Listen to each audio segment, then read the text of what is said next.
Welcome, everyone, to the Nebulum podcast. So this podcast is about fulfillment. If you're new here, then welcome.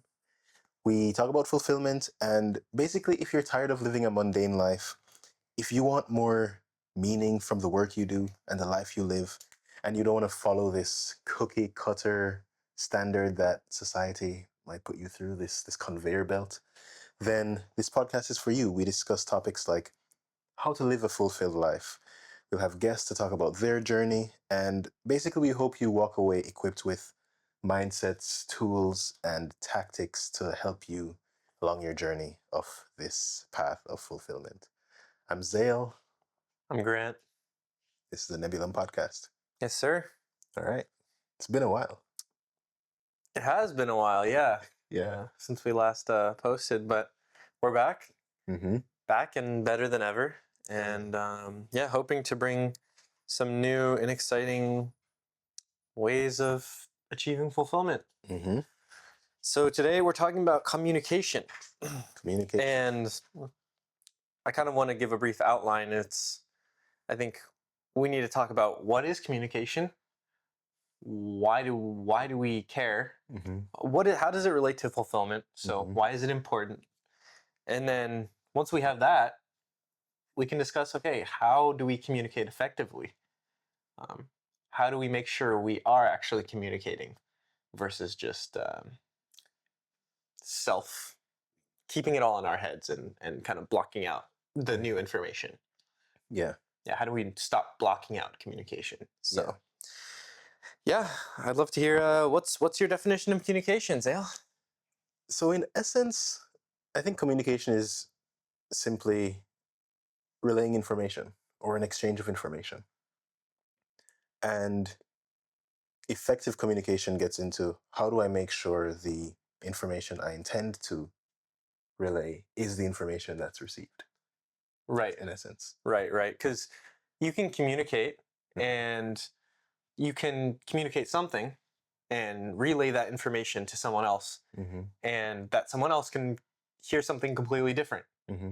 Or they might speak a different language. Mm-hmm. And so you're saying like, hola, no hablo inglés. And they're like, what are you saying? Mm-hmm. And so that communication is trying to happen, but there's a gap. Yeah. So the information that's being relayed is not hitting the other end. Right. And so yeah, I guess why is that important? Why is communicating important? Why is effective communication important? I mean, it comes up in many different aspects of life, right? Firstly, children learn language. And why is language so important? Because if you couldn't relay any information at all, you couldn't get anything.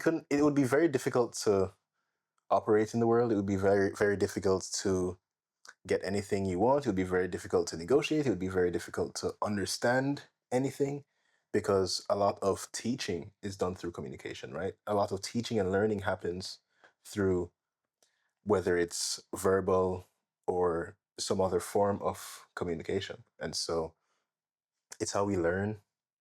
It's how we connect with people, how we form relationships. It's how we negotiate. And so on this path of fulfillment, right, like we care about it because one, we need fulfilling relationships, firstly. And how do you connect with someone? One of the foundations of that, or one of the pillars of that, is communication, right? How do we learn? How do we teach? Teaching is also a fulfilling endeavor, right? And so through communication, through relaying information in some way, right? How do we negotiate? If you're on a path of fulfillment, if you're starting a business, or if you're doing anything that might need other people, you will at some point have to negotiate in some way. You'll at some point have to come to an understanding with someone, right? And yeah, I think in those ways it paints a picture of, this is one of the things you absolutely have to get good at. Right.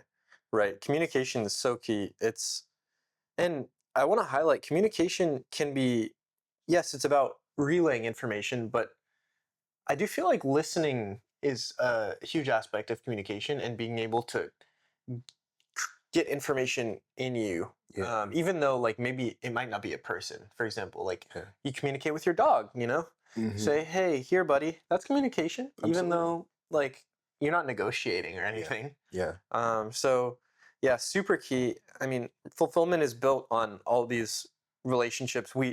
It's fulfilling to be in a community, in a society. You're not going to be fulfilled in isolation, even if you try to be. You're still going to be on a planet with other people. So Yeah.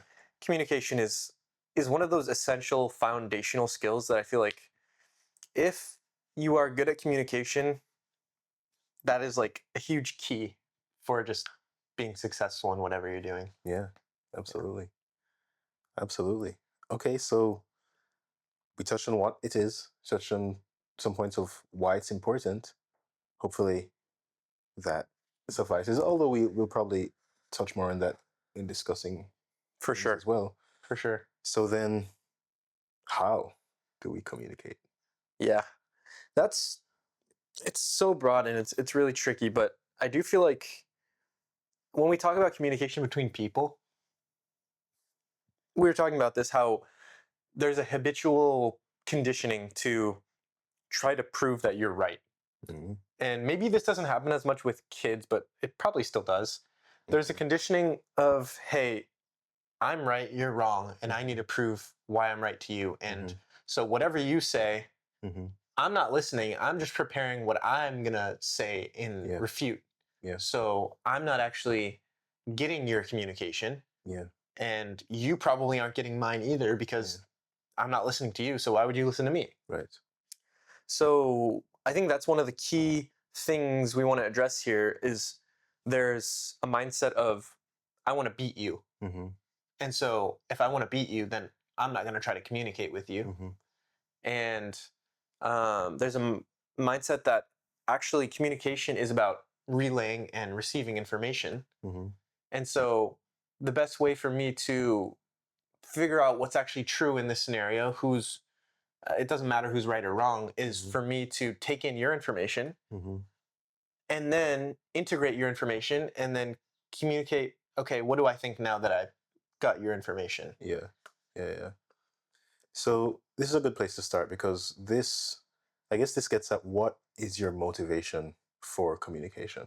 And if your motivation is competition versus understanding, then these are two completely different strategies, right? If it's competition, the goal is to win, then it doesn't matter what's understood. It doesn't matter what the truth is, as long as I win, right? Mm-hmm. If you're playing a sport and the goal of that match is to win, I don't care about your truth. I mean, like, I'm here Right. to score this goal, you know? Right. So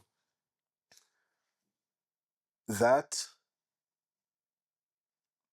may be good in certain scenarios. I don't know. Maybe you're in an actual, like, fighting a case as a lawyer and your goal really is to win. Although I think even in that scenario, the approach of only focusing on winning is still a bad approach, right? Even 'Cause- in that scenario, if you listen well enough, you listen so well that you can hear the flaws in the other person's Exactly. argument. Exactly. So the first and foremost goal is to understand what the person is saying, where they're coming from, how they came to that conclusion, right? Right. If we don't understand, then we can't refute them. So if we can't understand, if I don't understand what your point is, and I'm already defensive and arguing against you, then I'm not actually communicating at all. What I'm doing is not listening. I'm just fighting at that point. Yeah. That's a fight. That's a verbal fight. That's not really communication. Right. Yeah. Sorry. No. Yeah. You're good. So right there's the win oriented and then there's the truth oriented. So for example, in the win oriented scenario, you're listening for the gap to insert your next point instead of actually listening to what you have to say, instead of trying to understand you. But for the truth oriented, you're listening to genuinely like try to figure out what information do I not have. Yeah. And then update my model based on that. Yeah. And then in this win oriented, disagreement is like a threat to my identity. Yeah. So if you don't agree with me, I'm almost in like a fight or flight. Like Yeah. I don't care what you have to say anymore. You're threatening me. Yeah. And for the truth oriented, it's disagreement is information that you didn't have. Yeah. So there's information being relayed and you're actually receiving that and you're saying, okay, I guess I didn't have this information before. Let me take it into account. Yeah. And for win oriented, dismissing conclusions you don't like versus engaging the premises that led someone there. So it's, okay, I'm going to just disengage. I don't care what you have to say because I don't like it. Or, okay, let me figure out how you got there. Because how you got there, you're there. Yeah. So you must have got there somehow. Yeah. You didn't just arrive there. Right. So, yeah. Any thoughts on that? Yeah, I mean, so with the win-oriented, right? I'm glad you brought up the identity, because I think that stems from self-worth being tied to being seen as correct, right? Being actually correct in that emotional state is irrelevant. Being seen as correct, or having the identity of being right and dominant or whatever it is, that's the motivation that's driving that. Whereas if the motivation is, I actually want to know the truth, then there has to be an allowance for what I think may not be the truth. Right. Yeah, and that's a huge shift. It's like, it's a shift from me to, okay, let's figure out what's actually true here. What can we figure out new that we didn't know before? That's like a complete shift in where your attention is going. Your attention is going from defending to exploring. Right. And so your defenses, when you're exploring, you're a lot more relaxed, you know? Yeah. You're not going to be raising your voice, versus if someone's identity is threatened, they're probably going to be like raising their voice, feeling a little bit like hot, heated, tense. Yeah. And so when you're exploring, that's where you can find out new things you didn't know before. Yeah. And you can learn. Absolutely. And be fulfilled. Yeah. Essentially. So effective communication is more of a collaborative search for truth, right? So you have arrived at a conclusion that I have not arrived at. Okay, there is a divergence. If I don't understand your path, then there is something I don't understand. Right. Clearly. And so this is a great opportunity for me to understand something.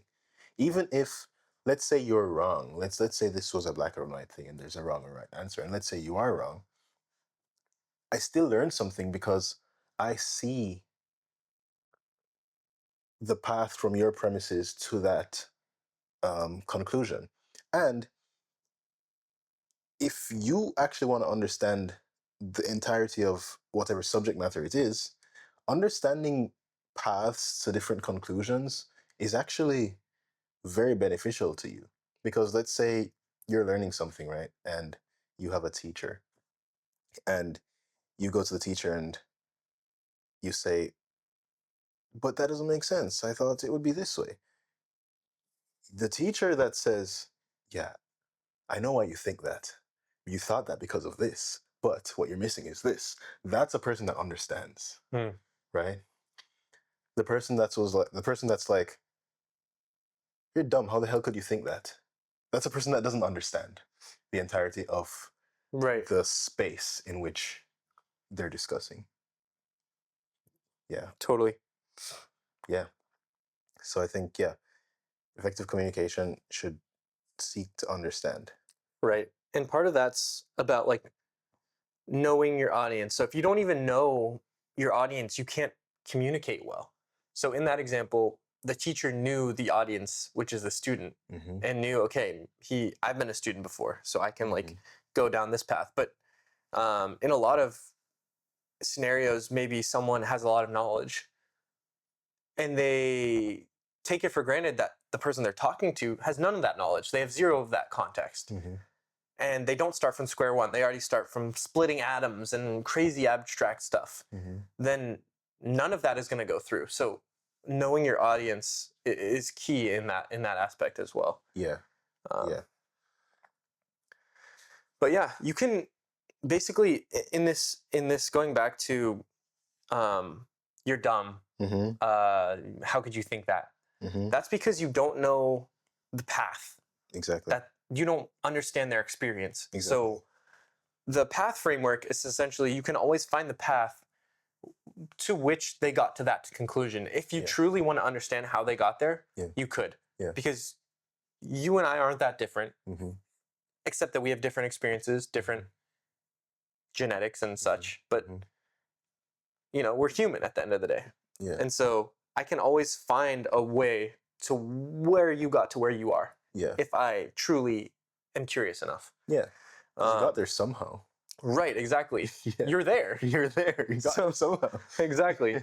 So the 4 important points here are premises. So what factual claims are they working from? Are any disputed? So like, what are your facts? What are your experiences? How could those have led you to where you are? Assumptions. Like, what do you take for granted that I don't? Like, what? And assumptions are kind of like blind spots in a sense. They're kind of unchecked information. Unchecked statements. And emotions are any emotions like fear, pride, grief, shaping, like what we're considering here. Because if I'm already feeling threatened, I'm going to be less willing to change my mind even, or listen. So that's going to make it harder to communicate if I'm feeling triggered emotionally. Much harder. And then experiences, you know, what experiences have you had to make this conclusion make sense to you? Because we've had different experiences. Some people have had traumatic experiences, and those drastically shape their truth or your truth. I'd love to pause on each of those and kind of get into each of them a little. So you started with premises, right? I mean, all conclusions stem from some premise or some set of premises. And what I've noticed when people argue, very often, I'm going to say something wild, like 90% of the time, they're talking about 2 different things. 2 completely different things. Right. Like, okay, I'm going to use some strange example. Okay, let's say we're arguing that there is a God. We immediately jump into, and I've actually seen this many times, immediately jump into arguing whether or not there is a God. No one ever defined, what do you mean by a God? Right. What do you mean by God, and what do you mean by existing? Like, and this might seem silly to some, and it's often part of people's assumptions why they don't ever start at the root. Right. But if you have different roots, then you're on 2 completely different paths, 2 completely different planes, and the argument at the end may look similar, but you're actually arguing these 2 completely divergent stories, and it's silly because you're not talking about the same thing. And so that's one of the reasons it's important to actually check the premises and assumptions on which we're operating. Yeah, totally. That's tricky though, because I do feel like, premises and assumptions are super, super interrelated. Because oftentimes the assumptions are about the premises. Yes. Yes, indeed. But yeah, that's a tricky one because assumptions often go unchecked. That's why they're assumptions. Right. So I feel like that part of that is making it a habit to like actually ask those questions before you like and make those definitions as like a habit before you really start getting into like the nitty gritty. Yes. That's why we went into what is communication. Yes. If we just jump into, oh, communication is this, communication is that, then we could be talking about anything. Exactly. Like, and then like we had a whole podcast and no one actually no, like, what are we talking about? Like, what type of communication? What? Yeah. And so, like, without defining things, your communication, it's like existing without ground. You're just like in space. Mm-hmm. Like you don't have a platform to like start from. Mm-hmm. Mm-hmm. So yeah, super key that you called that one out. Yeah. Yeah. I mean, assumptions. I don't know. I guess what are some other assumptions other than like assuming the premise? I guess one of the assumptions that I feel like sometimes I make is like I assume that this person has the same frame of mind or they have the same thoughts. Mm-hmm. And like a lot of times people have different inner monologues, completely different. Completely different. Or no inner monologue. You'd be surprised at how different. Yeah. Well, I mean, of course I would. I've never had another internal monologue other than my own. Right. And so that one's super tricky. It's like it's tricky because I have never experienced anyone else's internal monologue. Yeah. No one else really has. I mean, Yeah. that I know. So that one's a tricky assumption because it's, of course, their mind is not like yours, but we take it for granted, I guess. Yeah. That's not the case. Yeah, we do. We assume certain things about the way people think. Like, there are many times when, someone's relaying some arguments or something to me, and I ask something. I'm starting to think of a concrete example right now, but I ask something, and one of the responses is, obviously they knew that I blah, blah, blah, blah, blah, or obviously they knew this. I'm like, no, not obviously. Like, we create so many assumptions about what the other person even has in their mind and what the other person noticed about you or what the other person, we create so many of these. Oh yeah.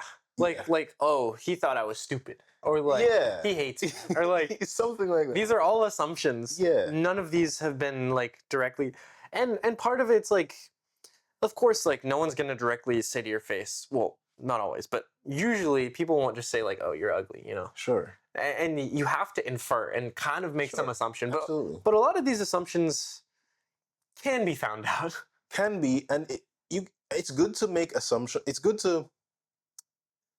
to create a framework even with missing information because you have to operate, right? But when you start drawing certain conclusions, especially conclusions that impact things based on assumptions, that's when those assumptions become way more important to check.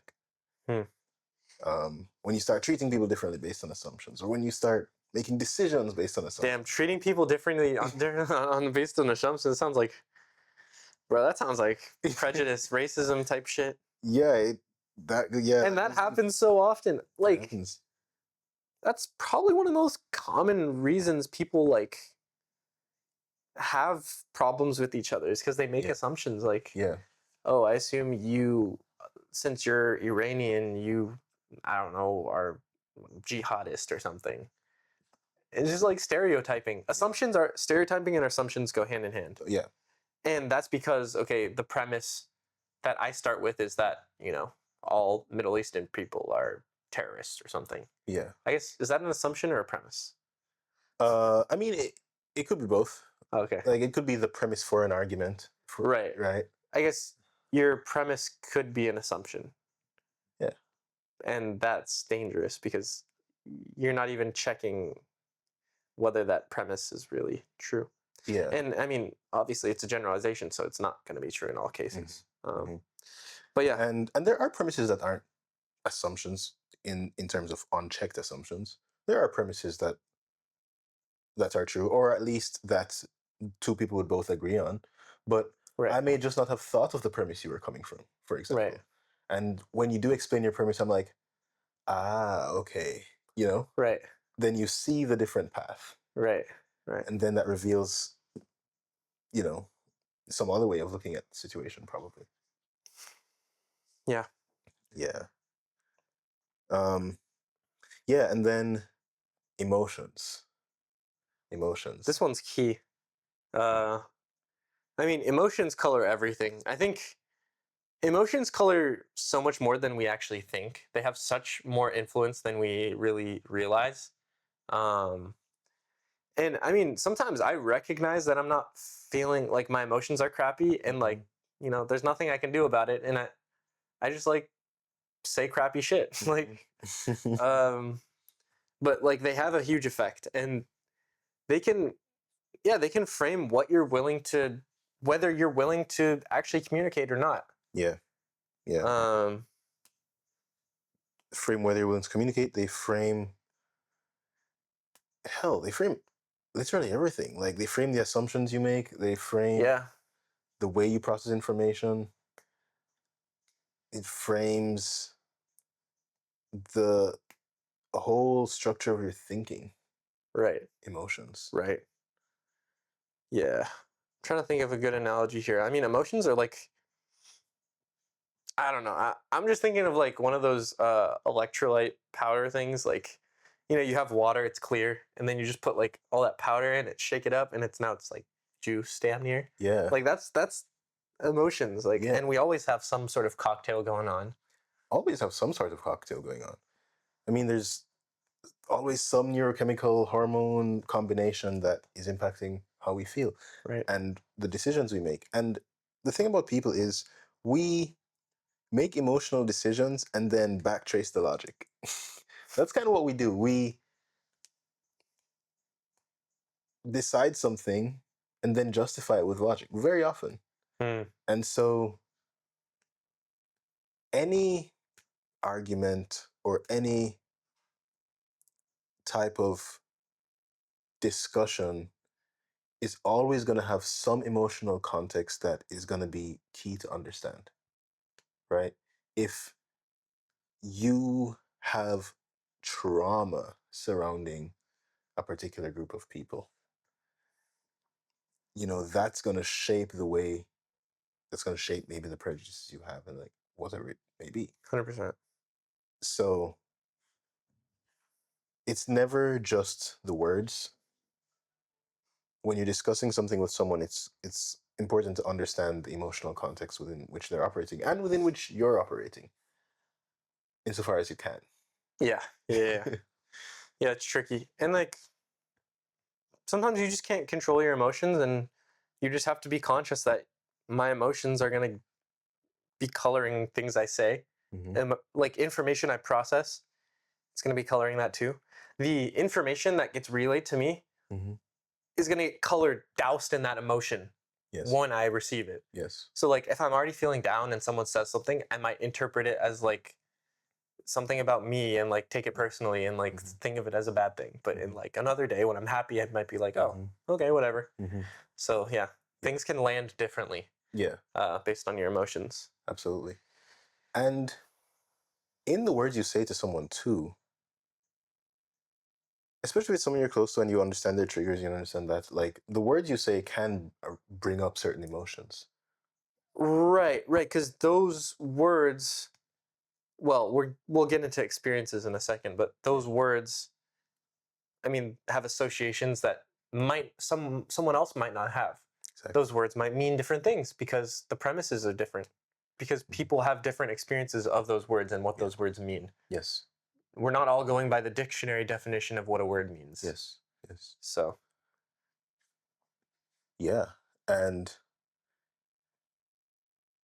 understanding, as much as you can understand an actual individual person and their associations with certain words and how certain words impact them, the more you can do that, the better you will be able to communicate with them, because you can understand the words that will get through, or you can understand the emotional state in which they're receptive, right? Or more open. Right, totally. And then you can read the room a bit better. Yes. And, decide when to say certain things, or say, okay, maybe this isn't a good day to tell this person this. Yeah. Let me wait till a different time. Yeah. just you can be more intelligent about Yeah. like your communication strategy. Yeah.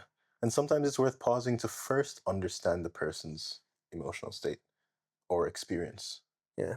before you try to convince or something, right? We sometimes jump too quickly into again, going back to the win mindset versus the, I forget the actual term. Truth mindset. Yeah. We jump too quickly to get our point across instead of taking the time to first just understand. Yeah. Sure.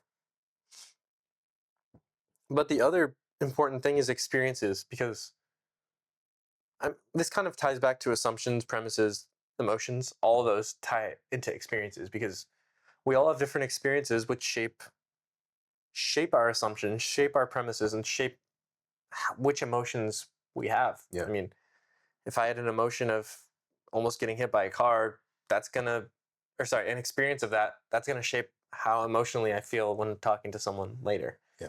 Uh, yeah. So experiences are crazy, and they shape what assumptions we have, what premises we have, like what we mean by different words. So experiences, that's how we map the path back. Like, oh, they must have had this experience, Yeah. and that led them to believe this. Yeah. And now when they talk about this, they get really defensive because Yeah. that's their identity or something. Yeah. Experience shapes us. Yeah. And so shapes what we're receptive to, how we communicate, all of that. Very important to understand and to not ignore when trying to understand someone, which you should do when trying to communicate with someone. Yeah. Yeah. So What's next? next is common traps that people fall into when communicating. So first one is straw manning versus steel manning. So a lot of people, they attack the weakest version of an opposing view, but like effective communicators build the strongest possible version of the opposing view first. So you really try to understand the opposing view. You try to make a better argument of the opposing view than the person who actually believes that. You understand it better. Yeah. And then if you can't do that, then you don't fully understand the position. Yeah. Yeah. So you got to understand it and make the argument for the opposite case to be able to argue for your own case. Because otherwise you don't understand the other side, and therefore you don't have all the information. Yeah. If you don't have all the information, then you can't make an informed decision. Yeah. And yeah, you're basically making it on partial data. Right. Right. And the whole strawman, like, you have a weak argument when you strawman. Yeah. Because you take apart a tiny piece of what they're saying, hyperbolize it, extrapolate it as if that's what they're saying, when that actually isn't what they're saying. And then this goes back to, now we're arguing about two different things. Right. And it's a common strategy in rhetoric to strawman and then argue about that. And in politics or whatever. Yeah. Oh, super common. You strawman and then you argue about that, but you've diverted the whole argument towards something which the person wasn't even trying to convey in the first place. Right. And so you may have to do that if your argument is weak, because if your argument doesn't hold up to the actual whole truth of what they're trying to convey, then maybe you don't have such a strong argument. I mean, you can't claim to be steel if you can only fight straw, right? Yeah. Yeah. So Yeah, you'd want to put the steel up against actual steel to see if it's steel. Yeah. Yeah, or else you're just not testing it, and Exactly. maybe your steel isn't even steel. Maybe it's not Maybe even it's steel. just straw. And you should want to find that out. You shouldn't be straw pretending to be steel. Like, someone will rip you up. Shit, man. Yeah, it's true. Yeah, and another common trap is actually confusing, I don't like this versus this is wrong, basically, because I don't like what you're saying, it's wrong. Like, and even though, like, you're using valid reasoning, I don't care. I've stopped listening because you're wrong. Your argument's bad. You're a bad person. I don't listen to you. Yeah. Get out of here. Yeah. It's common, so common. And I mean, sometimes people come to me and they say like, I don't understand this guy. Like, I don't know why he would say that. I don't understand, like, blah, blah, blah. And sometimes I'm like, do you really not understand? Or do you just not like it? Yeah. And more often than not, they just don't like it. And so they block any understanding of it. Right. We see this all the time with controversial figures like DT, the president. I don't see many people trying to understand where he comes from. I just see people agreeing and disagreeing, but I don't see people trying to figure out where he's coming from, how he got there, and then going from there. I see people saying being emotionally charged and just letting the emotions dictate whether they'll listen or not. Yeah. Yeah. I mean, I don't want to get canceled or anything, but no matter who it is important to understand, especially a person in power, right? And the political landscape. If you don't understand why you think what you think is bad, then you're not going to make good decisions with choosing a political candidate. It's like, this guy's better than that guy. Why?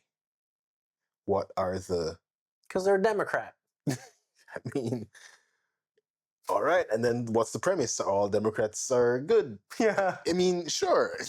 Yes. Why? And I can't even vote in this country, but it's extremely important that you pick apart your assumptions if you can. And a lot of this is emotionally charged, right? A lot of this is we are angry at certain behaviors. Right. And so we do make decisions based on that. But it just prevents you from learning, and it prevents you from communicating very well. Because if your argument is this thing is bad, you obviously don't understand the thing at all. Yeah. You can't articulate why it's bad. And I guess, like, if you don't understand why someone is doing the things they're doing, then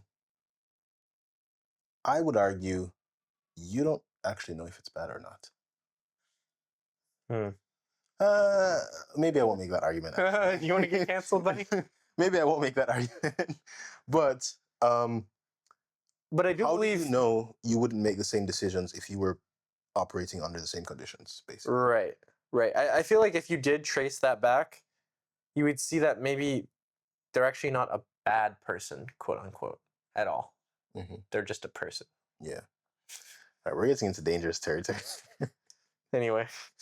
Yeah, the other thing we actually mentioned, well, I don't know if we explicitly covered it, was the trap is treating understanding as conceding. Like, if you're making your argument and I'm like, okay, let me try to understand what you're saying. That's not the same as me saying, okay, you're right. But I feel like a lot of times people are afraid to try to understand what the other person is saying. Yeah. Because they think that means they lose. Yeah. Because, like, understanding is not the same as agreeing. Right. Like, you can understand something and not agree with it. That's the core thing here. Yes. I feel like people are so often to disagree with something without understanding. Yes. And they think maybe if I do, I'm not going to give myself the chance to understand, because what if then I start agreeing with it? Right. But they're I mean, afraid to agree. Yeah. Or sometimes they're afraid to be thought of as agreeing, especially if you're a public figure, right. Stuff like that. Expressing any understanding for an opposing view, you might think that, your constituents might think you're on the other side or something like that. Right, and that's why you see people talking over each other, interrupting each other all the time. Yeah. It's like, like, I don't want to understand you, I guess, because that's seen as, I don't know how that is seen as agreeing or, like, not disagreeing. Like, I don't really. Yeah. It's like, because you have to let your defenses down, maybe. Yeah. To, like, try to understand versus just, like, immediately disagreeing. Maybe it's about, like, the immediacy. If I don't immediately disagree, then, like, maybe he agrees. Yeah. Heretic. Right. Kill him. I'm listening to this book called Beyond Reason right now, and it's kind of a book on communication and Mhm. the emotional context behind communication and stuff like that. Uh, and it touched on this whole not wanting to, like, mistaking understanding for agreeing and stuff like that. And I think it presented an example of these. I was working out while listening this morning. I can't remember exactly what it was saying, but I think it was something along the lines of like these two people who have opposing views on like um, pro-life, pro-choice, right? They argue, but if they understand each other and the premise each one is coming from and all of that, it doesn't mean that one has to agree with the other at any point. But when you understand each other and you can work together, you can probably find a solution for some problem. Maybe you can work together on a solution for unwanted pregnancies in some certain communities. Can both agree on that. Maybe they both agree that that is a problem to solve or something, right? There's always common ground. Like, it's rare that people are on completely different planets. Totally. There's always some kind of common ground, and there's always, like, if we're operating under the same landscape of problems, there's always some way in which we can work together, and maybe it addresses both our problems, even though we don't agree. We may not agree on like the solution to this problem, but if we can prevent this problem from happening, then we don't need to agree. Something like that. Right. I think this was going back to what we were saying is like the fork. Find the fork. Like Yeah. the common ground is before the fork. So like if it's the pro-life versus the pro-choice, it's like maybe the common ground is just like, I don't know, a fetus is an organism or something. Sure. And like one might argue, oh, the fetus is conscious. Another might argue the fetus is unconscious. And so that's maybe where you diverge. Yeah. So why are we talking about pro-life, pro-choice? We need to debate whether the fetus is conscious. Hmm. I don't know. Because like that's where we diverge. So we should debate where we diverge before we start talking about Right. like what should be done. Right. And the thing with that is that you may come to a point where a certain question is unanswerable, and you have to come up with some assumption, and your assumptions are just different. One person's assumption is based on their faith, another person's assumption Right. is based on something else, and we're like, yeah, this is the fork, but this is my assumption and I'm not verging Right. from that, and this is my assumption, I'm not verging from that. And all right, now what? But in that scenario, you know your assumptions, Yes. and the other person knows your assumptions. Yes. So at least you can more easily reach some sort of understanding and not hate each other. Right. Right. Because you don't have to agree. You don't have to change your assumptions Right. or the other person's assumptions. Right. If you reach that point, you can still come to mutual collaboration on something. Right. Yeah. Yeah, I was just thinking like maybe they could channel that energy into like figuring out is the fetus conscious or like can the fetus feel pain or something into like a scientific study. But people in the pro-life probably don't believe in science anyway. But you know, um, Well, that's an assumption. yeah, it's an assumption. Um, yeah. Or like, okay, well, regardless of what either of us believes, there's a problem in the community. What can we do about that? You know? Yeah, Yeah. yeah, but this really goes back to Maybe we solve rape or something. Like like you know, we can both agree that's a problem. It's not to get to that. I'm sorry, it was just a thought that popped in my head. it's really Common fun. ground. Yeah, no, but finding the common ground is important because like at the end of the day, a world with less hate, Yeah. in my opinion, that's my assumption, my premise, is an improved world. Yeah. And a world with improved communication is a world with less hate. Yeah. Because there's less division, because Yeah. we realize how similar we all are. Yeah. Yeah. We realize how similar and different. We realize the similarities and appreciate the differences. Yeah. Yeah. We don't assume similarities where there aren't, and we don't assume differences where there aren't. Mm-hmm. I think, yeah, both. You know, I heard a quote, I don't remember who said this, but someone said, if you really understand someone, it's hard not to love them. Hmm. And That's facts. I just always remember that. I love that. Yeah, that's a great quote. Yeah. It's really a great quote. Yeah. I really do believe like love and understanding go hand in hand. Yeah. Like, Absolutely. Yeah. yeah. Any more points you want to touch?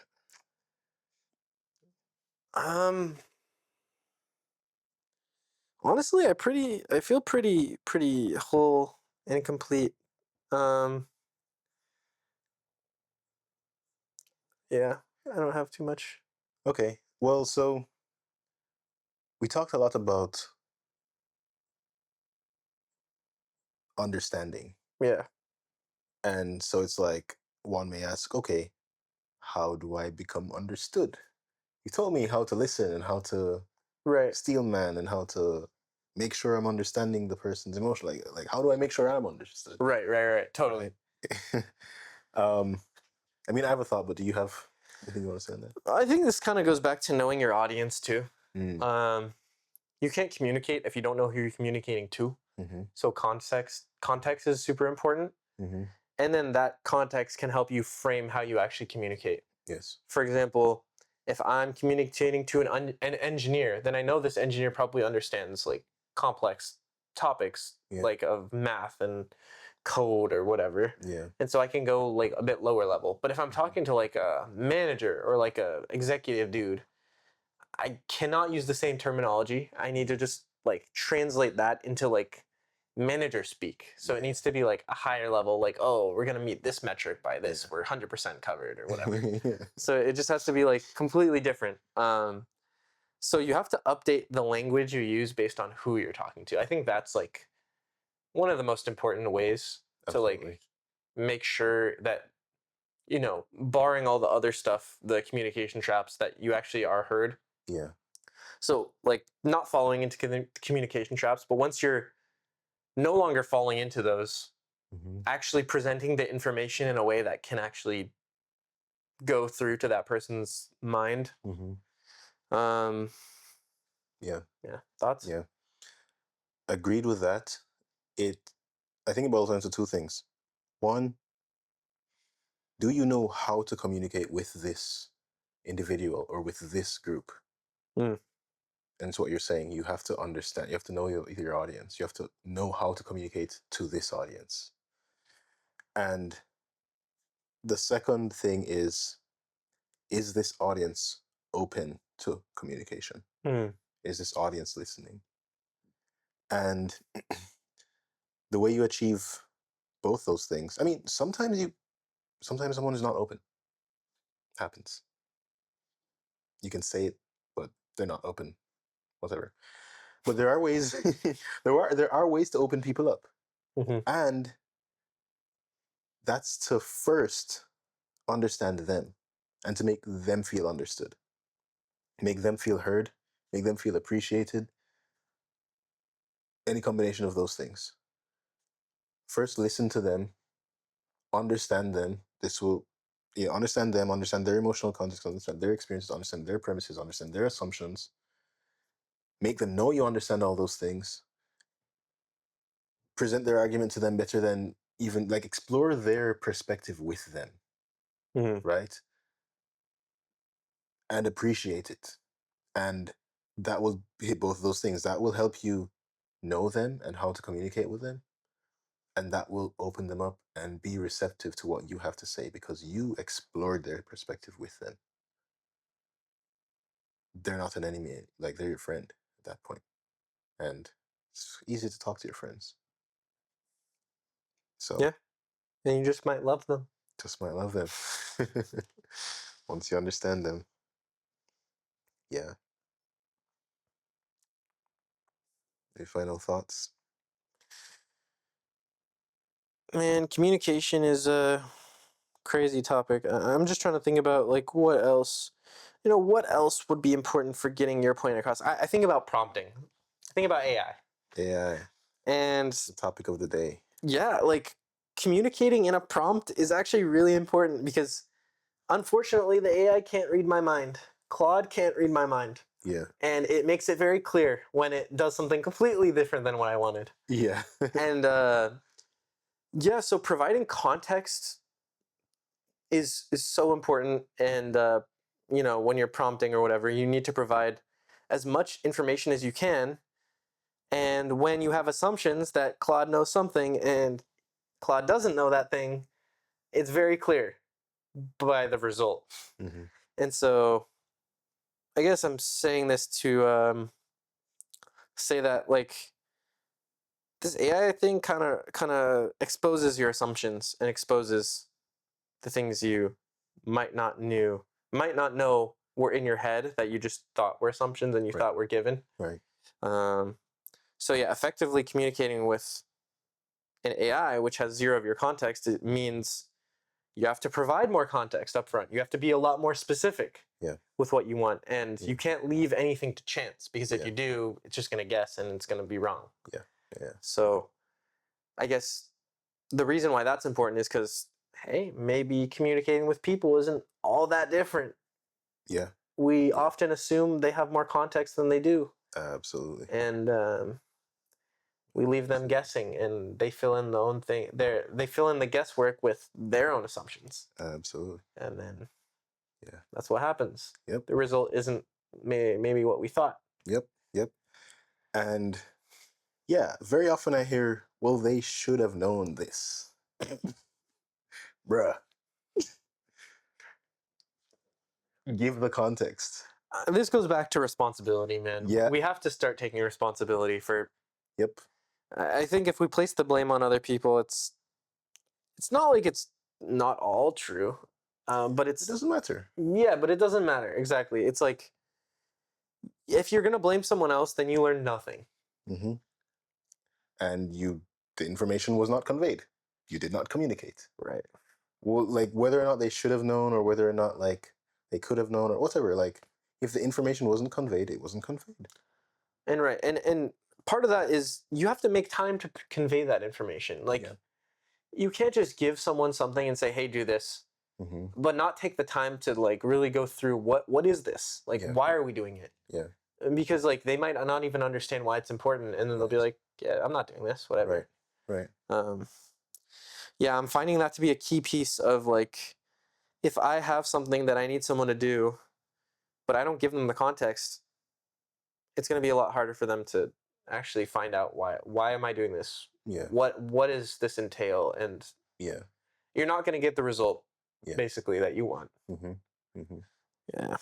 And I mean, if you were leading people and someone didn't do something that you, let's say, wanted them to do or they should have done, it's very important to understand why.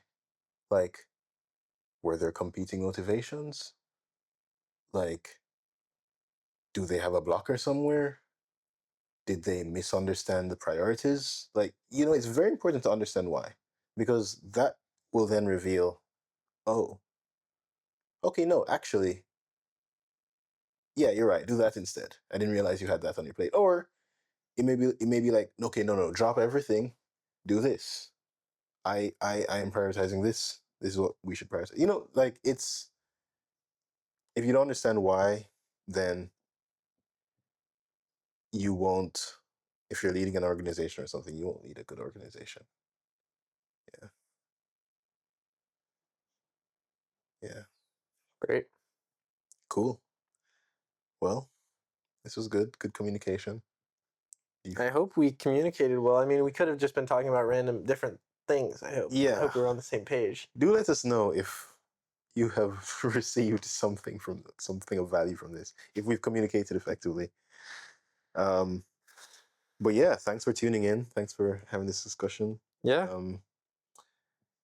Yeah, I mean, as you go about your day, week, month, year, life, we have some things for you to ponder.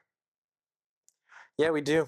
think about a opposing argument that you don't like, and why don't you like it? Mm-hmm. Do you understand it? Mm-hmm. I'm just gonna piggyback off of that and say, steelman the argument. Think of an argument that you disagree with or you don't like, and make the strongest argument for it that you possibly can. Doesn't mean you have to agree with it, but Don't you have might to agree end up with it. agreeing with it. Beware, you might agree. But steelman your argument too. You got to steelman both, because Yeah. maybe you don't understand your own. Maybe you don't. First steelman the other person's argument, and then see how your argument stands up to it. Hey. Yours might have been straw, bro. Hey, careful. You might be revealed to be straw. All right. Yeah. Yeah. Have a great life, year, month, day, second, moment. Have a great moment. Thank you so much for tuning in. Please hit that subscribe button. Till next time. Notification button, comment button, yeah. Or tell your AI agent to do it. I don't know. Yeah. All right, bye.